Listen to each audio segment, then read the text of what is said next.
শ্রমিক ভট্টাচার্যর সাথে দেখা করলো দিলীপ ঘোষ। আজকে বিকালে সল্ট লেকের বিজেপি অফিসে গিয়েছিল নতুন সভাপতিকে দেখা করতে প্রাক্তন সভাপতি। এই খবরটা পশ্চিমবঙ্গের মধ্যে সবচেয়ে গরম খবর, খুবই গরম। কারণ উনি বলে থাকে আমাকে ইনভাইট করে না জন্য আমি বিজেপির কোনো জায়গায় যাই না। তাই যেদিন সভাপতি বানাইলো শ্রমিককে বিজেপি, সেই দিন দিলীপকে খুঁজা পাওয়া গেল না। আজকে দিলীপের ইনভাইটের কথা মনে ছিল না, উনি বিনা দাওয়াতে খাইতে গেল। কিন্তু দেখা করলেও আজকে দিলীপ দা যেগুলো কথা বলেছে সেইগুলো কিন্তু বিজেপির টেনশন কমায় নাই। কারণ দিলীপ দাকে আজকেও সাংবাদিক প্রশ্ন করেছিল যে আপনি কি ধর্মতলা 21 জুলাইতে মমতার সাথে থাকবেন।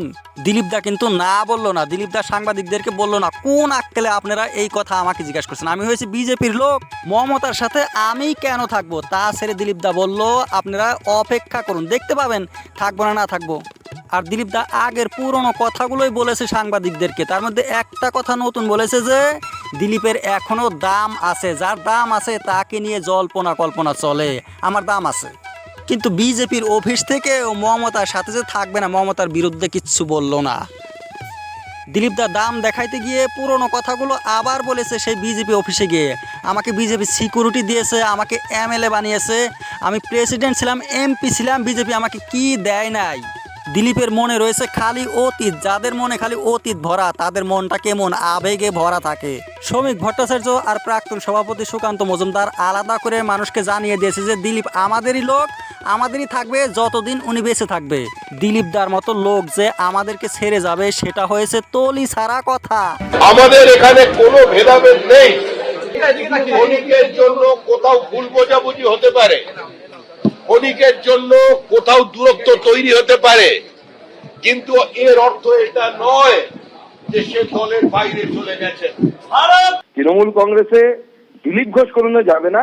টিএমসির জয় প্রকাশ মজুমদার আবার উদাহরণ দিয়ে বুঝিয়ে দিচ্ছে কি জন্য দিলীপ ঘোষ দোলন খেলছে। এই 21শে জুলাইয়ের মঞ্চ বদলের কথা নতুন মঞ্চ বা কোনো মঞ্চে দেখা যাবে নিশ্চয়ই আমাকে, এসব তো দিলীপ ঘোষের বিবৃতি। আসলে এইসব বিবৃতিগুলো দিয়ে দিলীপ ঘোষ তার পুরনো মেজাজে হাওয়া গরম করেছিলেন যে দেখো আমার দিকে তাকিয়ে দেখো। নেমন্তন্ন বাড়িতে পাশের প্লেট বা পাশের পাতের দিকে তাকিয়ে লোককে ডেকে বলা হয় ওহে এখানে দুটো মাছ দাও, দুটো রসগোল্লা দাও। আসলে উদ্দেশ্য থাকে নিজের প্লেটের দিকে যেন ওরা দৃষ্টি দেয়।